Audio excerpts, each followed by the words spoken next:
Hello student, আশা করি তোমরা সবাই ভালো আছো। লেসনের টেকের পক্ষ থেকে কোষ বিভাজনের আজকের ক্লাসে তোমাদের সবাইকে স্বাগতম জানাচ্ছি। আজকের ক্লাসে আমরা কেরিওকাইনেসিসের ধাপ টেলোফেজ পর্যায় নিয়ে বিস্তারিত আলোচনা করব। গত ক্লাসে আমরা কেরিওকাইনেসিসের ধাপ মেটাফেজ ও অ্যানাফেজ নিয়ে আলোচনা করেছিলাম। আজকের ক্লাসে আমরা টেলোফেজ পর্যায় নিয়ে আলোচনা করব, ঠিক আছে? এবং শেষে আমরা সাইটোকাইনেসিস নিয়েও আলোচনা করব। চলো আমরা আজকের ক্লাসটি শুরু করি। হ্যাঁ, আমাদের আজকের ক্লাসের টপিক হচ্ছে টেলোফেজ পর্যায়। এটা হচ্ছে কেরিওকাইনেসিসের 5 নম্বর ধাপটা, পর্যায়টা, ঠিক আছে? টেলোফেজ টেলোফেজ পর্যায়, ঠিক আছে। অ্যানাফেজ পর্যায়ে আমরা যেন কি পড়েছিলাম, ক্রোমোজোমগুলো দুই বিপরীত মেরুর দিকে অগ্রসর হয়, মানে গতিপ্রাপ্ত হয়, ঠিক আছে। ক্রোমোজোমগুলো যখন দুই বিপরীত মেরুতে গিয়ে পৌঁছাবে তখনই এই টেলোফেজ দশাটা শুরু হবে, ঠিক আছে। চলো আমরা শুরু করি। হ্যাঁ, টেলো কথাটার মানে হচ্ছে শেষ এবং ফেজ কথাটার মানে হচ্ছে কি পর্যায়, অর্থাৎ কি হবে, ক্রম শেষ পর্যায় এটা, ঠিক আছে। এটা কেরিওকাইনেসিসের সর্বশেষ পর্যায় হচ্ছে এইটা, ঠিক আছে। ওকে, টেলো কথাটার মানে কি? টেলো হচ্ছে অর্থ হচ্ছে শেষ, গ্রিক শব্দ। টেলো কথাটার অর্থ হচ্ছে শেষ এবং ফেস অর্থ হচ্ছে দশা বা পর্যায়, ঠিক আছে। এটা তাহলে কি কেরিওকাইনেসিসের সর্বশেষ পর্যায়টাই হচ্ছে টেলোফেজ, ঠিক আছে। এই ধাপে কি হবে? এই ধাপে হচ্ছে কি ক্রোমোজোমগুলো দুই বিপরীত মেরুতে অবস্থান নেবে, ঠিক আছে। দুটো অপত্য নিউক্লিয়াস তৈরি হবে, ঠিক আছে। আমি প্রথমে চিত্রটা এঁকে দেই। হ্যাঁ, দেখো চিত্রটা কিভাবে আঁকাই, একটু খেয়াল করিও। হ্যাঁ, এদিকে আঁকাই চিত্রটা। দুই বিপরীত মেরুতে কি হবে? দুইটা অপত্য নিউক্লিয়াস তৈরি হবে, ঠিক আছে। দুই বিপরীত মেরুতে দুইটা অপত্য নিউক্লিয়াস তৈরি হবে। ওকে, এই দেখো দুইটা মেরুতে দুইটা অপত্য নিউক্লিয়াস তৈরি হবে। আমরা অ্যানাফেজে পড়েছিলাম, অ্যানাফেজ ধাপে ক্রোমোজোমগুলো কি হয়? দুই বিপরীত মেরুর দিকে অগ্রসর হয়। ক্রোমোজোমগুলো যখন দুই বিপরীত মেরুতে পৌঁছায়, ঠিক আছে, তখন কি হয়? টেলোফেজ দশাটা শুরু হবে, ঠিক আছে। এই টেলোফেজ দশায় কি হবে? দুই বিপরীত মেরুতে দুইটা অপত্য নিউক্লিয়াস তৈরি হবে, ঠিক আছে। আমরা দিয়েছি, ঠিক আছে। ওকে, দেখো আমরা কি মেটাফেসে পড়েছিলাম কি, যে নিউক্লিওলাস এবং নিউক্লিয়ার এনভেলপ বিলুপ্ত হয়ে যায়, তাই তো। কিন্তু টেলোফেসে এসে কি হবে? আবার তৈরি হবে, সূচনা ঘটবে, ঠিক আছে।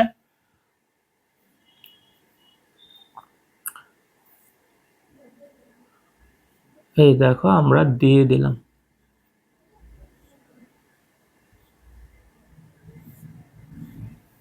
ঠিক আছে। দুই বিপরীত মেরুতে আমরা কি দিয়ে দিলাম? দুইটা অপত্য নিউক্লিয়াস দিয়ে দিলাম। এগুলো হচ্ছে ক্রোমোজোম আর এটা হচ্ছে নিউক্লিওলাস আর এটা নিউক্লিয়ার এনভেলপ। আমি সবকিছু লিখে দিব, ঠিক আছে। আমরা পড়েছিলাম কি, দেখো প্রোমেটাফেজ, মেটাফেজ, অ্যানাফেজে কি পড়েছিলাম? স্পিন্ডল যন্ত্র ছিল, তাই তো। কিন্তু এই টেলোফেজ দশাতে আইসা কি হবে? স্পিন্ডল যন্ত্রটা বিলুপ্ত হয়ে যাবে, ঠিক আছে। স্পিন্ডল যন্ত্র বিলুপ্ত হয়ে যাবে। ওকে, দেখো আমরা স্পিন্ডল যন্ত্রটা এখানে দিতে চেষ্টা করি।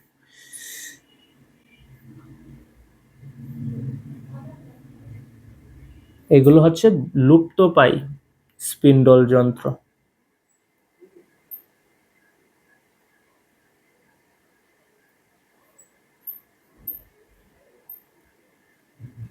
লুপ্তপ্রায় স্পিন্ডল যন্ত্র, ঠিক আছে। খেয়াল করে দেখো চিত্রটা।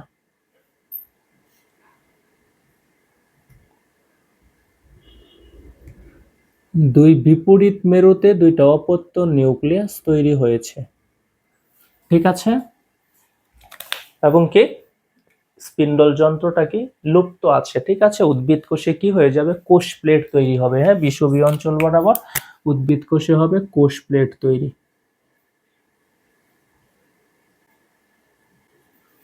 ঠিক আছে। ওকে, আমরা এবার কোষ ঝিল্লি, কোষ প্রাচীর দিয়ে দিব। দেখো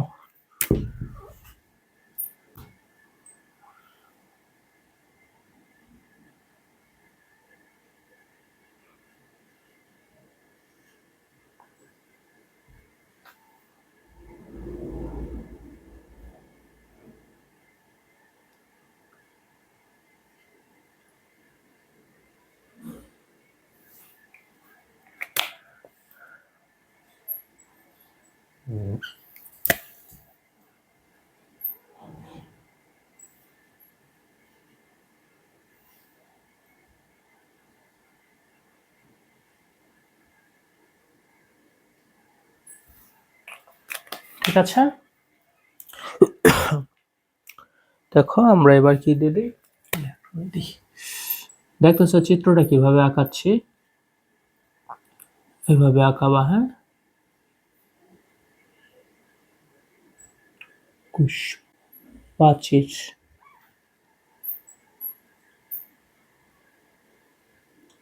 আমাদের টেলোফেসের চিত্রটা আঁকানো শেষে তোমরা আরো ভালো করে চিত্র আঁকাবা। ঠিক আছে, ওকে। দেখো এবার আমরা নামগুলো দিয়ে দিই কোনটার কি নাম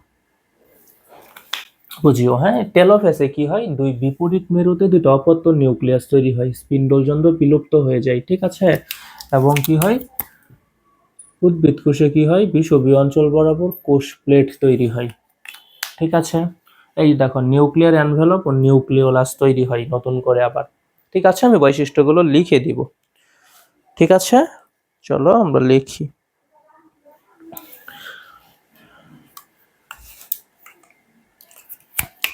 এটা হচ্ছে কি, এটা হচ্ছে নিউক্লিওলাস। কি বলবো এটাকে আমরা, নিউক্লিওলাস। এই যে মাঝখানের এই কালো বৃত্তটা, ঠিক আছে, এটাকে বলবো আমরা নিউক্লিওলাস। এটাকে কি লাল করে দিব?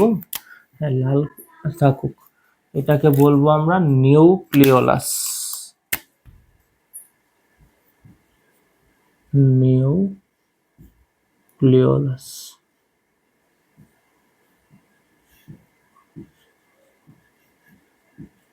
ঠিক আছে, এটা হচ্ছে কি, ক্রোমোজোম। কি, ক্রোমোজোম।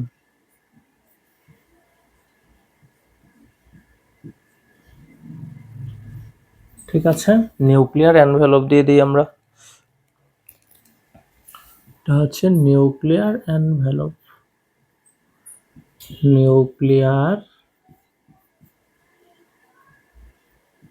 Nuclear envelope.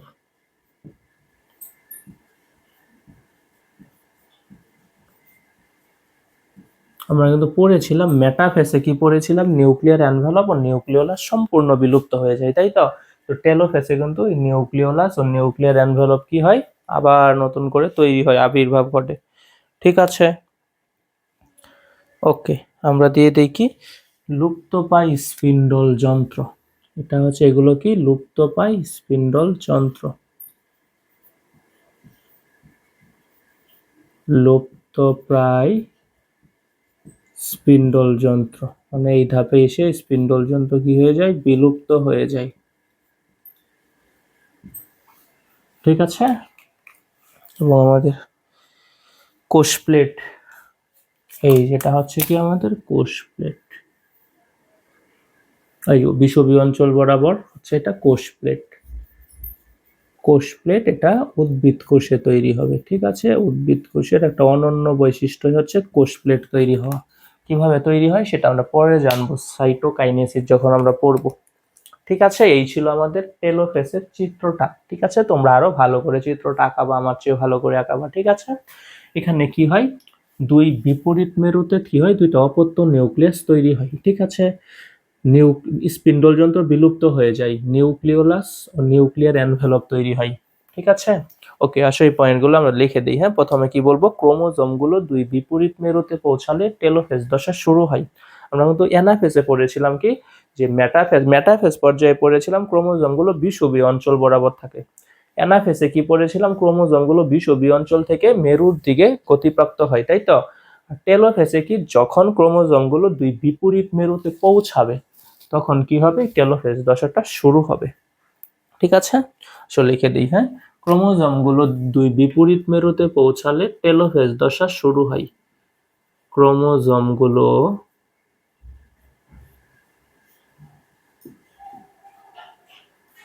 ক্রোমোজোমগুলো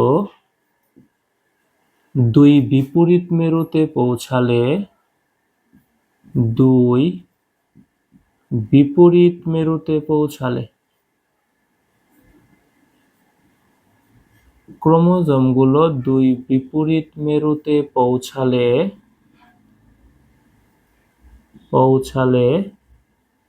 টেলোফেজ দশা শুরু হয়। টেলো কথাটার মানে হচ্ছে শেষ। ঠিক আছে, এটা হচ্ছে ক্যারিওকাইনেসিসের শেষ দশা। ক্রোমোজোমগুলো দুই বিপরীত মেরুতে পৌঁছালে টেলোফেজ দশা শুরু হয়। টেলোফেজ দশা শুরু হয়। ঠিক আছে, 1 নম্বর পয়েন্টটা বুঝতে পেরেছ? কি বলেছে? ক্রোমোজোমগুলো দুই বিপরীত মেরুতে পৌঁছালে টেলোফেজ দশাটা শুরু হয়। ঠিক আছে, এই আমরা প্রোফেসে কি পড়েছিলাম? প্রোফেসে কিন্তু পড়েছিলাম যে রাবারকে আমরা টান দিয়ে ধরে বা ছেড়ে দিব, তাই তো? তখন রাবার মানে ক্রোমোজোম, তখন ক্রোমোজোমটা কি হয়েছিল? সংকুচিত হয়েছিল, খাটো হয়েছিল, মোটা হয়েছিল, তাই তো? জল বিয়োজন ঘটেছিল, রং ধারণ ক্ষমতা বৃদ্ধি পেয়েছিল। কিন্তু টেলোফেসে হবে তার উল্টোটা, আমরা একটা রাবারকে টান দিয়ে ভেবে ধরে রাখবো। একটা রাবারকে টান দিয়ে ধরে রাখলে কি হবে? রাবার মানে ক্রোমোজোম, তখন কি হবে? প্রসারিত হবে, লম্বা হবে, ঠিক আছে, জল যোজন ঘটবে, রং ধারণ ক্ষমতা হারাবে, তাই তো? ওকে, এই কথাগুলো লিখে দিব, হ্যাঁ? ওকে, তুমি যদি রাবারকে টান দিয়ে ধরো, যে এখানে লিখলাম, মনে করো রাবার টেনে ধরা, রাবার, তুমি বৈশিষ্ট্যগুলো এটা থেকে মনে রাখবা, হ্যাঁ? রাবার টেনে ধরা, প্রোফেসর উল্টো বৈশিষ্ট্যগুলো এখানে হবে, হ্যাঁ? দেখো, তুমি যদি রাবারকে টেনে ধরো, বুঝিও, হ্যাঁ, রাবার টেনে ধরলে কি হবে? রাবারটা কি হয়ে যাবে? প্রসারিত হয়ে যাবে, তাই না? মানে কি, এই ধাপে ক্রোমোজোমটারও প্রসারণ ঘটে, ঠিক আছে, ক্রোমোজোমটা লম্বা হবে। ওকে, ক্রোমোজোমগুলো লম্বা হয়, প্রসারিত হয়, সরু হয় এবং অস্পষ্ট হয়। এভাবে টান দিয়ে ধরে রাখছে, তখন চিকন অনেক লম্বা হয়ে গেছে। লম্বা হলে কি দেখা যাবে? এটা অস্পষ্ট দেখা যাবে, তাই না? ওকে, ক্রোমোজোমগুলো ক্রোমোজোমগুলো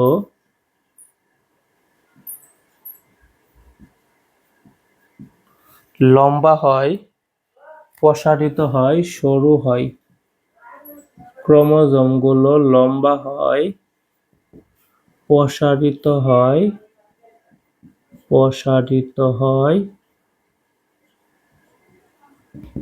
সরু হয় এবং স্পষ্ট হয় এবং অস্পষ্ট হয়। ঠিক আছে, একটা জিনিস মনে করো অনেক সরু হয়ে গেছে, তাহলে কি এটাকে দেখতে কি ভালোভাবে দেখা যাবে না? এটা অস্পষ্ট দেখা যাবে, ঠিক আছে? এই ধাপে ক্রোমোজোমগুলো অস্পষ্ট হবে। প্রোফেসে কি দেখা গিয়েছিল? স্পষ্ট দেখা গিয়েছিল, কিন্তু হ্যাঁ, আমি বলেছি প্রোফেসের উল্টো ধাপটাই হচ্ছে টেলোফেস। ঠিক আছে, ওকে। এই ধাপে ক্রোমোজোমগুলোর জল যোজন ঘটে। এই যে রাবারকে তুমি টান দিয়ে ধরে রাখছো, মনে করো রাবারে পানি ছিল, তাহলে কি ক্রোমোজোমে কি হলো? জল যোজন ঘটবে। জল যোজন, একটা বস্তুর মধ্যে জল আছে, পানি আছে, তাহলে সেটাকে রং করলে কি থাকবে? থাকবে না, হ্যাঁ, অর্থাৎ রং ধারণ ক্ষমতা হারিয়ে যাবে। আমরা বলবো কি, ক্রোমোজোমগুলোর জল যোজন ঘটে, মানে জলযুক্ত হয়। ক্রোমোজোমগুলোর জল যোজন ঘটে।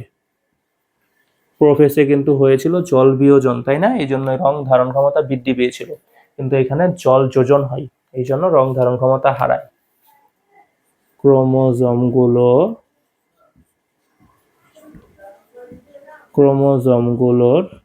জল যোজন ঘটে। জল যোজন, ক্রোমোজোমগুলোর জল যোজন ঘটে, ঠিক আছে, এবং রং ধারণ ক্ষমতা হারায়, এবং রং ধারণ ক্ষমতা হারায়।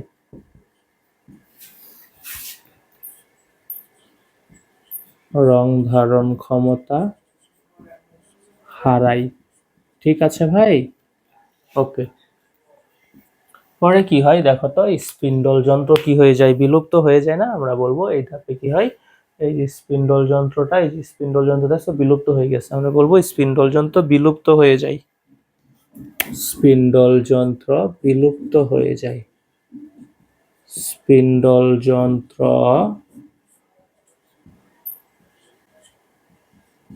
বিলুপ্ত হয়ে যায়।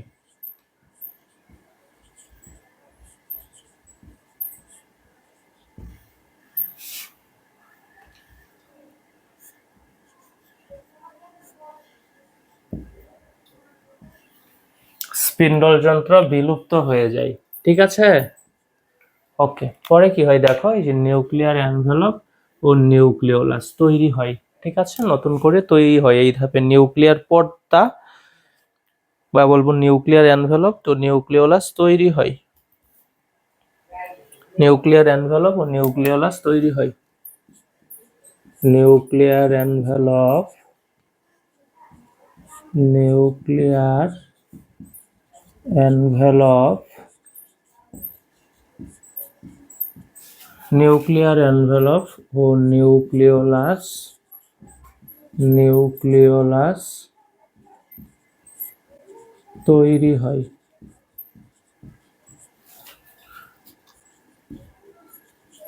মেটাফেসে কিন্তু বিলুপ্ত হয়ে গিয়েছিল সম্পূর্ণ, তাই না? নিউক্লিয়ার এনভেলপ ও নিউক্লিওলাস সম্পূর্ণ বিলুপ্ত হয়ে গিয়েছিল, কিন্তু টেলোফেসে কি হয়েছে, আবার এসে তৈরি হয়েছে। ঠিক আছে ভাই, ওকে।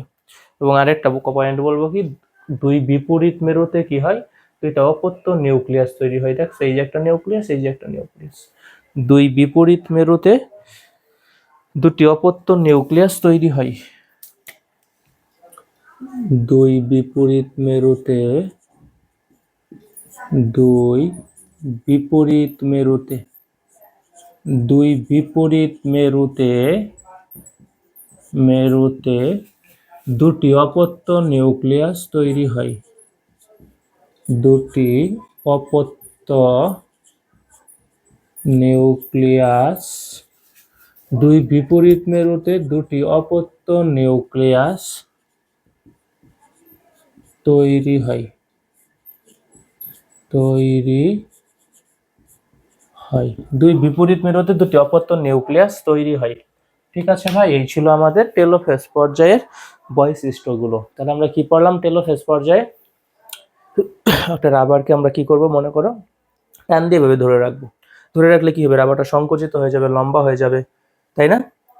অস্পষ্ট হবে, দেখতে অস্পষ্ট দেখা যাবে, এগুলোই বলেছি। এইভাবে ক্রোমোজোমগুলো লম্বা হয়, প্রসারিত হয়, সরু হয়, অস্পষ্ট হয়। ঠিক আছে। পরে কি হয়, জল যোজন ঘটে, তাই রং ধারণ ক্ষমতা হারিয়ে যাবে। পরে স্পিন্ডল যন্ত্র বিলুপ্ত হয়ে যায়, নিউক্লিওলাস ও নিউক্লিয়ার এনভেলপ নতুন করে তৈরি হয়। দুই বিপরীত মেরুতে দুইটা অপত্য নিউক্লিয়াস তৈরি হয়। ঠিক আছে, এই ছিল টেলোফেসের বৈশিষ্ট্যগুলো। হ্যাঁ, আচ্ছা, তাহলে আমরা টেলোফেস পর্যায়টা সম্পর্কে জেনে নিলাম। ঠিক আছে, আমরা এবার তাহলে আমাদের কি হয়ে গেল বলো, টেলোফেজ পর্যায়ের মাধ্যমে আমাদের কিন্তু কেরিওকাইনেসিসের যে 5টা ধাপ ছিল সেটা সম্পন্ন হয়ে গিয়েছে, তাই তো? এখন আমরা একটা সাইটোকাইনেসিস দেখব। আমরা এমফ্রেসকে 2টা ভাগে ভাগ করেছিলাম, তাই না? কোষচক্র যখন পড়েছিলাম, একটা ছিল কি কেরিওকাইনেসিস আর একটা সাইটোকাইনেসিস। কেরিওকাইনেসিসের 5টা ধাপ, prophase, prometaphase, metaphase, anaphase, telophase. ঠিক আছে, আমরা এবার সাইটোকাইনেসিসটা তো দেখব। উদ্ভিদ কোষে সাইটোকাইনেসিস ও প্রাণী কোষে সাইটোকাইনেসিস। ঠিক আছে, ওকে, মুছে দিলাম। হ্যাঁ,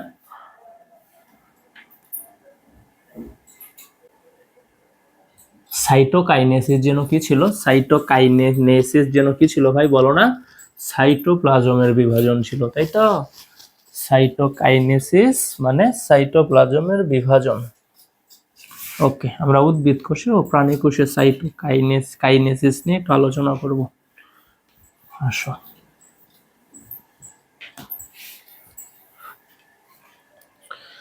উদ্ভিদ কোষে সাইটোকাইনেসিস।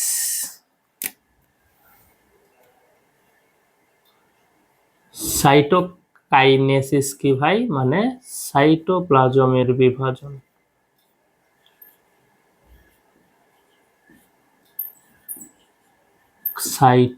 সাইটোকাইনেসিস,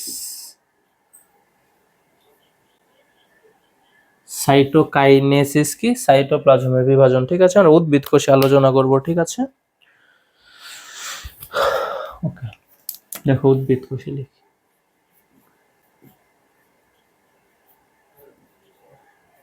উদ্ভিদ কোষে আমরা জানি কি, কোষ প্লেট তৈরি হয়, কোষ প্রাচীর তৈরি হয়, কোষ ঝিল্লি তৈরি হয়, তাই না? এগুলোই তো উদ্ভিদ কোষের অনন্য বৈশিষ্ট্য। ঠিক আছে, দেখো একটু খেয়াল করিও। হ্যাঁ, এবার এখানে একটা কোষ আঁকাই আমরা।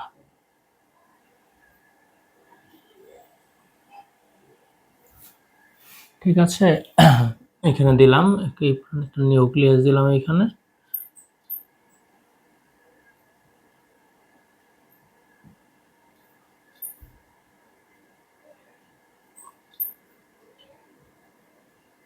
এইখানে একটা নিউক্লিয়াস,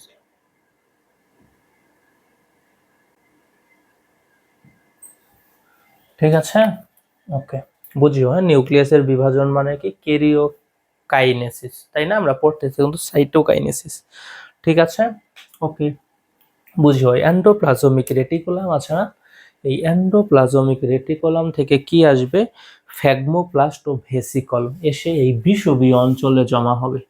বিষুবীয় অঞ্চলে জমা হয়ে কি তৈরি করবে? কোষ প্লেট তৈরি করবে। ঠিক আছে, এটা হচ্ছে কি বিষুবীয় অঞ্চলটা। এই বিষুবীয় অঞ্চলে কি হবে ভাই? এন্ডোপ্লাজমিক রেটিকুলাম থেকে আসা ফ্যাগমোপ্লাস্ট ও ভেসিকল। ঠিক আছে, এন্ডোপ্লাজমিক রেটিকুলাম আমরা পড়েছিলাম প্রথম অধ্যায়ে, তাই না? একটা সাইটোপ্লাজমিক, একটা অঙ্গাণু, তাই না?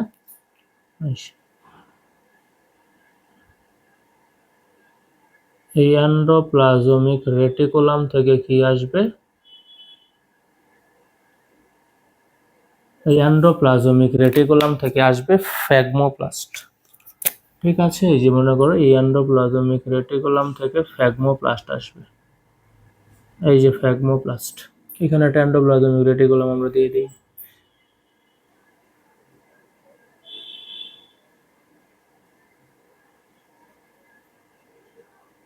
এই এন্ডোপ্লাজমিক রেটিকুলাম থেকে আসবে কি? ফ্যাগমোপ্লাস্ট ও ভেসিকল।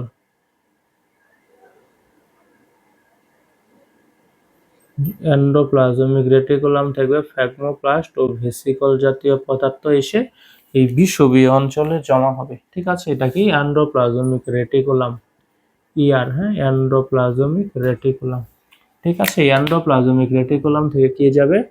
ফ্যাগমোপ্লাস্ট, আর মনে করো গেল ভেসিকল, আর গেল মনে করো ভেসিকল।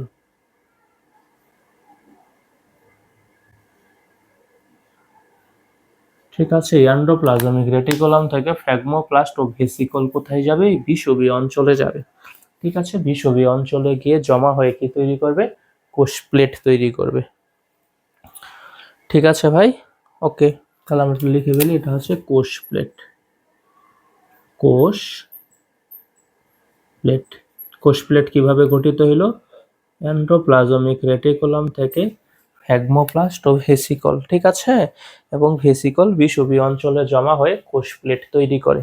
ঠিক আছে, এই কোষ প্লেটের উপর কোষ প্রাচীর গঠনের উপাদান সেলুলোজ, হেমিসেলুলোজ এসব আছে না, এই কোষ প্লেটের উপর সেলুলোজ, হেমিসেলুলোজ জমা হয়ে কোষ প্রাচীর তৈরি করবে। ঠিক আছে, আমি দুইটা কথা বলেছি। এক কি বলেছি? এন্ডোপ্লাজমিক রেটিকুলাম থেকে ফ্যাগমোপ্লাস্ট ও ভেসিকল, ধর আমি লিখে দিই, এগুলো হচ্ছে ফ্যাগমোপ্লাস্ট, ফ্যাগমো ফ্যাগমোপ্লাস্ট, ফ্যাগমোপ্লাস্ট, আর এগুলো হচ্ছে কি ভেসিকল, ছোটগুলো হচ্ছে ভেসিকল জাতীয় পদার্থ। ঠিক আছে, এই বিষুবীয় অঞ্চলে কি হবে? ফ্যাগমোপ্লাস্ট ও ভেসিকল, যেটা এন্ডোপ্লাজমিক রেটিকুলাম থেকে আসবে। ঠিক আছে, এসে জমা হয়ে কি তৈরি করবে? জমা হয়ে কোষ প্লেট তৈরি করবে। জমা হয়ে কোষ প্লেট তৈরি করবে। ঠিক আছে, এই কোষ প্লেটের উপর কি হবে? সেলুলোজ এবং হেমিসেলুলোজ। কোষ প্লেটের উপর সেলুলোজ এবং হেমিসেলুলোজ জমা হয়ে কোষ প্রাচীর তৈরি করবে। ঠিক আছে, ওকে। এবং লাইসোসোম জাতীয় কিছু ফ্যাগমোসোম জমা হয়ে কোষ ঝিল্লি তৈরি করবে। ঠিক আছে, তিনটা কথা বলেছি কিন্তু, হ্যাঁ। কোষ প্লেট কিভাবে তৈরি হবে? এন্ডোপ্লাজমিক রেটিকুলাম থেকে আসা ফ্যাগমোপ্লাস্ট এবং ভেসিকল বিষুবীয় অঞ্চলে এসে জমা হয়ে কোষ প্লেট তৈরি করবে। এই কোষ প্লেটের উপর কি? এই কোষ প্লেটের উপর সেলুলোজ ও হেমিসেলুলোজ জমা হয়ে কোষ প্রাচীর তৈরি করবে। ঠিক আছে, এবং লাইসোসোম জাতীয় কিছু ফ্যাগমোসোম জমা হয়ে কোষ ঝিল্লি তৈরি করবে। ঠিক আছে, আমি এই তিনটা কথা লিখে দিই। ঠিক আছে, আমরা কিন্তু উদ্ভিদ কোষে সাইটোকাইনেসিস দেখতেছি। ঠিক আছে, বলো, দেখো এটা মনে করো একটা কোষ,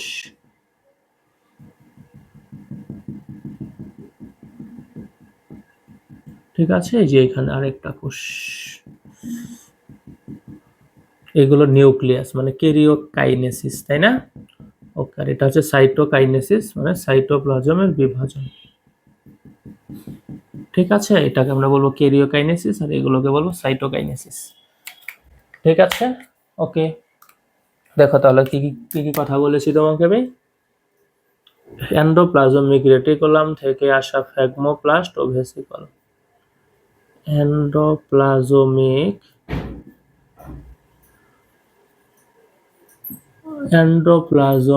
রেটিকুলাম। এন্ডোপ্লাজমিক রেটিকুলাম থেকে ফ্যাগমোপ্লাস্ট ও ভেসিকল।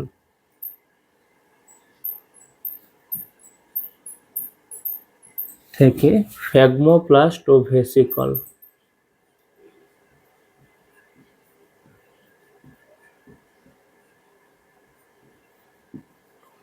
ফ্যাগমোপ্লাস্ট ও ভেসিকল বিষুবীয় অঞ্চলে জমা হয়ে কোষ প্লেট তৈরি করে। বিষুবীয় অঞ্চলে জমে বিষুবীয় অঞ্চলে বিষুবীয় অঞ্চলে জমে গিয়ে কোষ প্লেট তৈরি করে। ঠিক আছে, জমে গিয়ে কোষ প্লেট গঠন করে।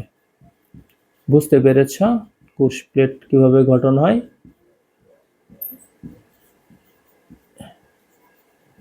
এন্ডোপ্লাজমিক রেটিকুলাম থেকে ফ্যাগমোপ্লাস্ট ও ভেসিকল বিষুবীয় অঞ্চলে জমে গিয়ে কোষ প্লেট গঠন করে।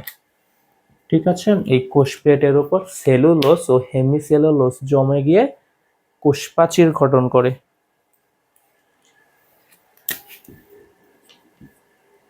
কোষ প্লেটে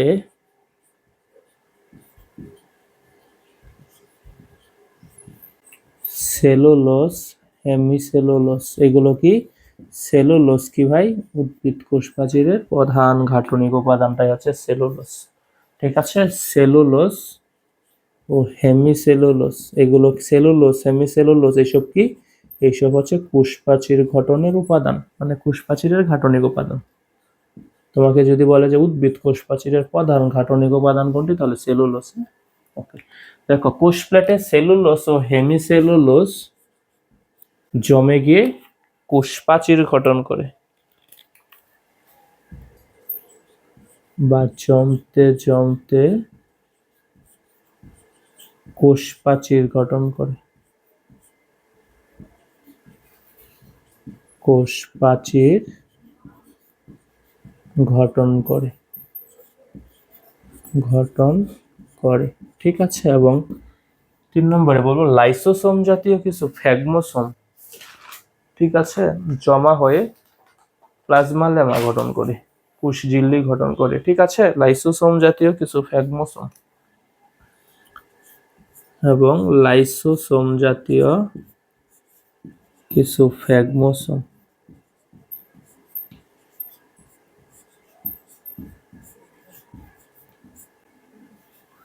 লাইসোসোম জাতীয় জাতীয় কিছু ফ্যাগমোসোম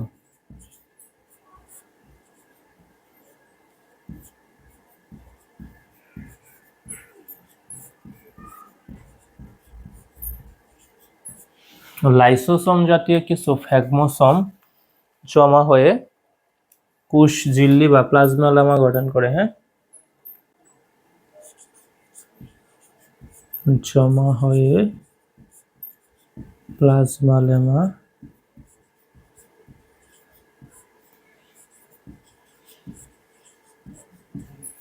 গঠন করে।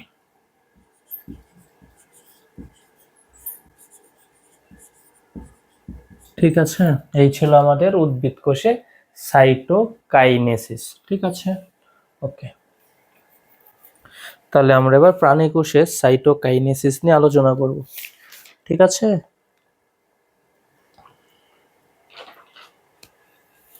মুছে দিলাম। হ্যাঁ, আশা করি তোমরা বুঝতে পেরেছো।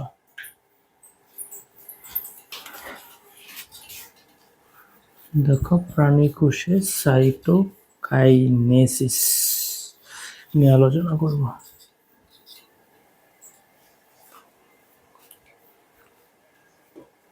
উদ্ভিদ কোষে দেখে ফেলেছি, আমরা এবার প্রাণী কোষে দেখব।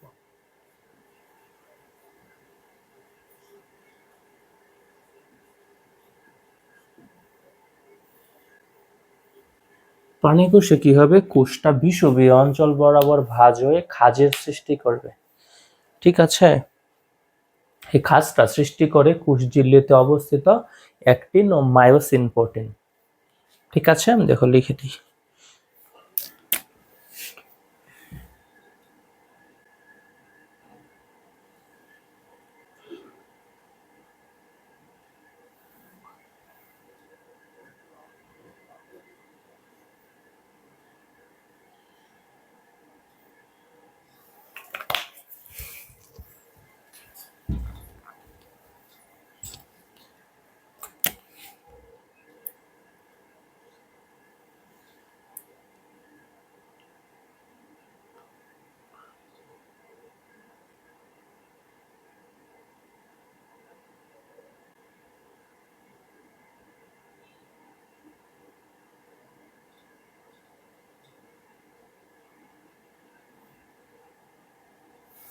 খেয়াল করিও, হ্যাঁ কি বলেছে, প্রাণীকোষে কি হবে, বিষুবীয় অঞ্চল বরাবর একটা খাঁজের সৃষ্টি হবে।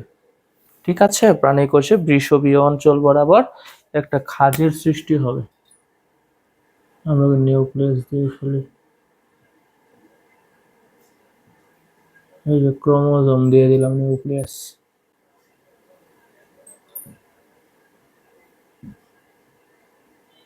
ঠিক আছে, প্রাণীকোষে কি হবে, বিষুবীয় অঞ্চল বরাবর কি হবে, খাঁজের সৃষ্টি হবে একটা। ঠিক আছে, এই খাঁজ সৃষ্টি করবে কোষঝিল্লিতে অবস্থিত অ্যাক্টিন ও মায়োসিন প্রোটিন।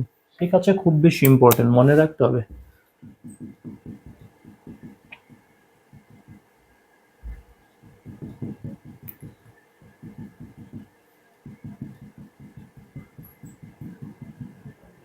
কোষঝিল্লিতে অবস্থিত অ্যাক্টিন ও মায়োসিন প্রোটিন। ঠিক আছে, এটা কি বিষুবীয় অঞ্চল বরাবর, এই বিষুবীয় অঞ্চলে বরাবর কি তৈরি হয়েছে, একটা খাঁজের সৃষ্টি হয়েছে। ঠিক আছে, খাঁজটা সৃষ্টি করে কে, কোষঝিল্লিতে অবস্থিত অ্যাক্টিন, কোষঝিল্লিতে অবস্থিত অ্যাক্টিন ও মায়োসিন প্রোটিন। ঠিক আছে, কোষঝিল্লিতে অবস্থিত অ্যাক্টিন ও মায়োসিন প্রোটিন কি করে, এই খাঁজটা সৃষ্টি করে। বুঝছো? ওকে, তাহলে আমি লিখে দিই, হ্যাঁ বিষুবীয় অঞ্চল বরাবর খাঁজ সৃষ্টি হয়ে সৃষ্টির মাধ্যমে ভাগ হয়ে যাবে। ঠিক আছে, কোষটা কি হবে, বিষুবীয় অঞ্চল বরাবর খাঁজ সৃষ্টির মাধ্যমে ভাগ হয়ে যাবে। ঠিক আছে, দেখো তো এই খাঁজ দুইটা যখন মনে করো মিলিত হয়ে যাবে, তখন কি, খাঁজ দুইটা যখন মিলিত হয়ে যাবে তখন কি হয়ে যাবে, দুইটা কোষ আলাদা হয়ে যাবে। ঠিক আছে, ওকে, খাঁজ দুইটা এক হয়ে গেলে দুইটা কোষ আলাদা হয়ে যাবে। তাহলে দেখো কি বললাম আমি, বিষুবীয় অঞ্চল বরাবর, বিষুবীয় বিষুবীয় অঞ্চল বরাবর,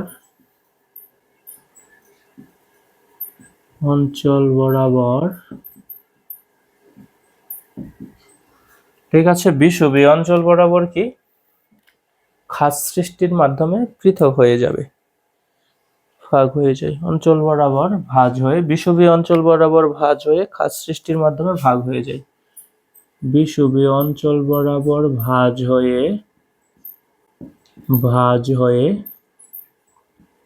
খাঁজ সৃষ্টির মাধ্যমে ভাগ হয়ে যায়।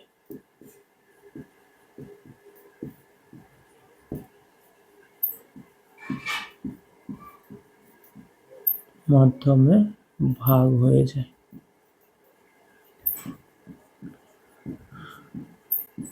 ঠিক আছে, আর এই খাঁজ সৃষ্টিতে সাহায্য করে কোষঝিল্লিতে অবস্থিত অ্যাক্টিন ও মায়োসিন প্রোটিন। ঠিক আছে, কোষঝিল্লিতে অবস্থিত অ্যাক্টিন ও মায়োসিন প্রোটিনের কারণে খাঁজ সৃষ্টি হয়। কোষঝিল্লিতে অবস্থিত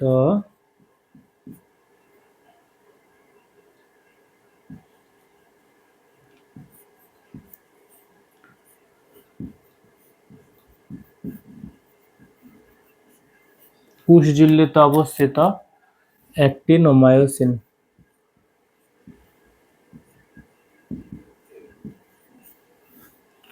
অ্যাক্টিন ও মায়োসিন, কোষঝিল্লিতে অবস্থিত অ্যাক্টিন ও মায়োসিন প্রোটিনের কারণে খাঁজ সৃষ্টি হয়।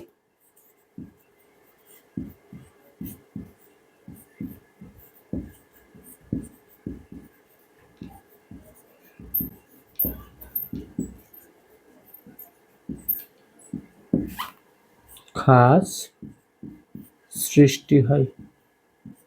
কুটঝিল্লিতে অবস্থিত অ্যাক্টিন ও মায়োসিন প্রোটিনের কারণে খাস সৃষ্টি হয়। ঠিক আছে, এই ছিল আমাদের প্রাণীকোষের সাইটোকাইনেসিস।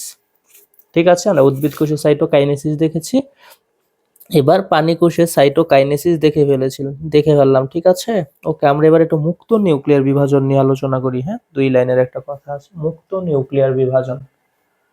এটা কি জানো? মুক্ত নিউক্লিয়ার বিভাজন মানে কি? মুক্তভাবে নিউক্লিয়াসের বিভাজন হবে। হ্যাঁ, ক্যারিওকাইনেসিস হবে না, শুধু সাইটোকাইনেসিস হবে না, বারবার ক্যারিওকাইনেসিস হবে।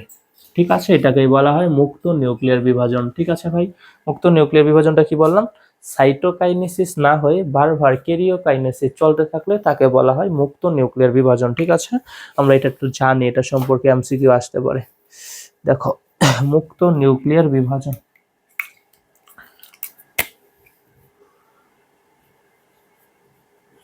মুক্ত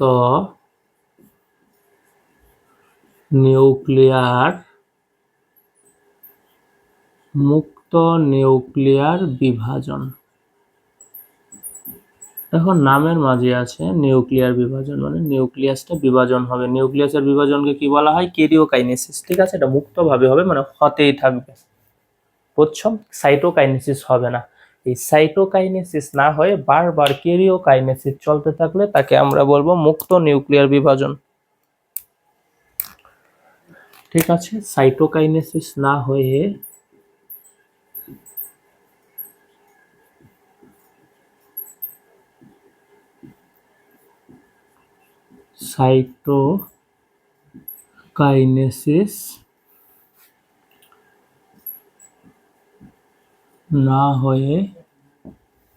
সাইটোকাইনেসিস না হয়ে বারবার ক্যারিওকাইনেসিস চলতে থাকলে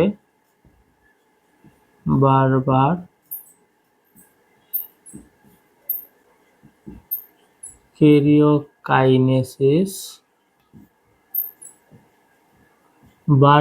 ক্যারিওকাইনেসিস চলতে থাকলে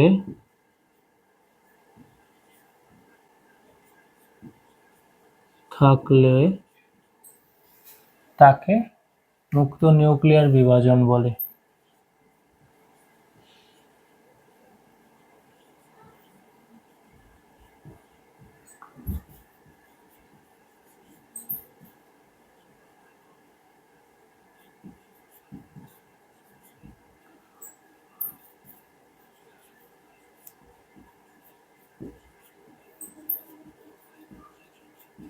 ঠিক আছে, সাইটোকাইনেসিস না হয়ে বারবার কি হবে? ক্যারিওকাইনেসিস চলতে থাকবে, বারবার নিউক্লিয়াসের বিভাজন চলতে থাকবে। ঠিক আছে, তাকে মুক্ত নিউক্লিয়ার বিভাজন বলবো তখন আমরা। ঠিক আছে, উদাহরণ দেখো, মুক্ত নিউক্লিয়ার বিভাজনের উদাহরণ কি কি আছে? শৈবাল, ছত্রাক, ডাবের পানি ও প্রাণীকোষ আছে।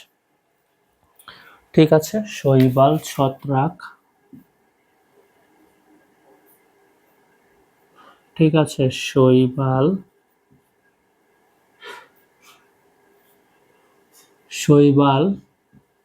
ছত্রাক, ঠিক আছে, কিছু উদ্ভিদ, এগুলো ক্যারিওকাইনেসিসের উদাহরণ কিন্তু। ঠিক আছে, এটা আসে কিছু উদ্ভিদ, যেমন ডাবের পানি,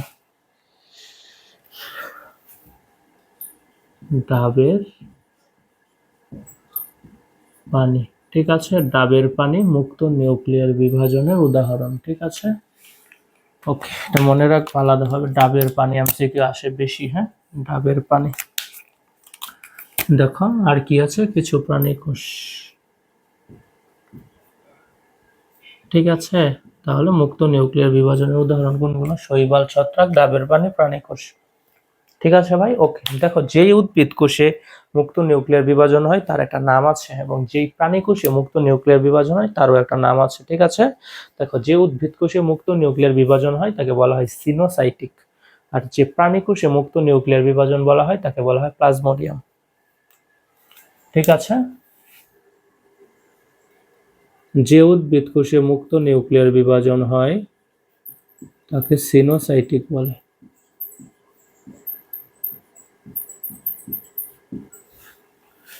মুক্ত নিউক্লিয়ার বিভাজন হয়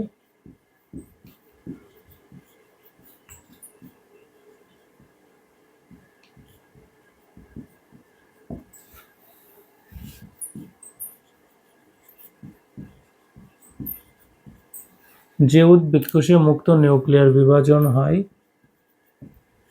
তাকে সিনোসাইটিক বলে। ঠিক আছে, সংজ্ঞাটা মনে রাখবা, তাকে সিনোসাইটিক বলে। ঠিক আছে, আমরা মুক্ত নিউক্লিয়ার বিভাজন যে পড়লাম, যে বারবার ক্যারিওকাইনেসিস হবে, সাইটোকাইনেসিস হবে না, সেটাই তো মুক্ত নিউক্লিয়ার বিভাজন, তাই তো?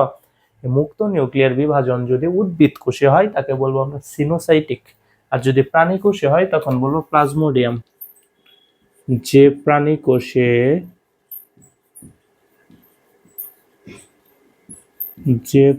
কোষে মুক্ত নিউক্লিয়ার বিভাজন হয় তাকে প্লাজমোডিয়াম বলে, তাকে প্লাজমোডিয়াম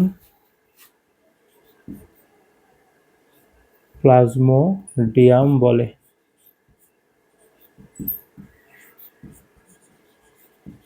যে প্রাণী কোষে মুক্ত নিউক্লিয়ার বিভাজন হয় তাকে প্লাজমোডিয়াম বলে। ঠিক আছে ভাই, এই ছিল আমাদের সাইটোকাইনেসিস। ঠিক আছে, ওকে, তাহলে আমরা ক্যারিওকাইনেসিস পড়ে ফেললাম, তাই না? ক্যারিওকাইনেসিস কি ছিল? মাইটোসিস। এমফ্রেসের কি ছিল? দুইটা ধাপ ছিল, একটা ক্যারিওকাইনেসিস, একটা সাইটোকাইনেসিস, আমরা পড়ে ফেললাম, তাই তো? তোমরা পরে দেখবা বইয়ে আছে কি মাইটোসিসের গুরুত্ব। বাবা, এটা মাইটোসিসের গুরুত্বটা তোমাদের পড়ানো হয়ে গিয়েছে। আমরা যে মাইটোসিস নিয়ে তো এতদিন আলোচনা করলাম, এখানে মাইটোসিসের গুরুত্বটা পড়া হয়ে গেছে, তোমার বইয়ে আছে, টেক্সট বইয়ে, তুমি একটু রিডিং দিয়ে ফেলবা, তুমি পারবা, আমি জানি। হ্যাঁ, এখানে বোঝানোর কিছু নেই। ঠিক আছে, পরে আছে কি অনিয়ন্ত্রিত মাইটোসিস। এই অনিয়ন্ত্রিত মাইটোসিস হলে কি হয়? ক্যান্সার হয়, টিউমার হয়। ঠিক আছে, এইগুলো টেক্সট বইয়ে আছে, একটু রিডিং দিয়ে ফেলবা। হ্যাঁ, এই মাইটোসিসের গুরুত্বটা কিন্তু খুব বেশি ইম্পর্টেন্ট, এটাই পরীক্ষায় আসবে। হ্যাঁ, 3 নম্বর বা 4 নম্বরের জন্য। ঠিক আছে, তুমি টেক্সট বইয়ে দেখো পয়েন্ট করা আছে, পয়েন্টগুলো একটু রিডিং দিয়ে ফেলবা, তুমি পারবা। ঠিক আছে, কারণ এগুলো নিয়ে আমরা এতদিন আলোচনা করেছি। যেমন কি মাইটোসিস কি করে? দৈহিক বৃদ্ধি ঘটায়, জননাঙ্গের বৃদ্ধি ঘটায়, তাই তো? জননকোষ সৃষ্টি করে, নিউক্লিয়াস সাইটোপ্লাজমের ভারসাম্য রক্ষা করে, ক্ষতস্থান পূরণ করে। আমাদের দেহে কিছু কোষ ক্রমাগত ক্ষয় হয়, সেগুলোর পুনরুৎপাদন করে। ঠিক আছে, অনিয়ন্ত্রিত মাইটোসিস হলে ক্যান্সার, টিউমার হয়। এই সবই হচ্ছে মাইটোসিসের কি গুরুত্ব। টেক্সট বই থেকে একটু ভালোভাবে পড়ে নেবা। ঠিক আছে, আর অনিয়ন্ত্রিত মাইটোসিসের কিছু আছে, কথা আছে, এগুলো একটু জেনে নিবা। ঠিক আছে, এমসিকিউ আসতে পারে। ঠিক আছে, ওকে। শেষে কি আছে আবার? যে কিছু কোষ জেনেটিক্যালি মারা যায়। ঠিক আছে, কিছু কোষ পুষ্টির অভাবে মারা যায়, যেগুলো এগুলো অ্যাপোপ্টোসিস বলা হয়। কিছু কোষ জেনেটিক্যালি মারা যায়। ঠিক আছে, সেগুলোকে কি বলা হয়? কিছু কোষ পুষ্টির অভাবে যারা মারা যায় তাদেরকে বলা হয় নেক্রোসিস। ঠিক আছে, পুষ্টির অভাবে যদি কোষ মারা যায় তাকে বলা হয় নেক্রোসিস, আর যদি জেনেটিক্যালি কোষের মৃত্যু ঘটে তখন তাকে বলা হয় কি? অ্যাপোপ্টোসিস। ঠিক আছে, ওকে। পরে কি আছে? মাইটোটিক ইন্ডেক্স নিয়ে একটু কথা আছে। ঠিক আছে, ওকে, তোমরা একটু বইটারও রিডিং দিয়ে ফেলো, পারবে। ঠিক আছে, আমাদের আজকের ক্লাসের মাধ্যমে তাহলে আমাদের কি হলো? মাইটোসিস এমফ্রেস সম্পর্কে আমরা বিস্তারিত জেনে নিলাম, তাই তো? এতদিন যাবত পড়তে আমরা আজকে টেলোফেজ পড়লাম, সাইটোকাইনেসিস পড়লাম, তাই তো? আমাদের আজকের ক্লাসের মাধ্যমে মাইটোসিস শেষ হয়ে গেল, আমরা এবার মিওসিসে চলে যাব। হ্যাঁ, তোমাদের সাথে আগামী ক্লাসে মিওসিসের ক্লাসে দেখা হবে। ওকে, তাহলে থাকো, আজকের ক্লাসটি পর্যন্তই থাকুক। আশা করি তোমরা সবাই আজকের ক্লাসটি বুঝতে পেরেছ। সবাই ভালো থেকো, সুস্থ থেকো, ধন্যবাদ।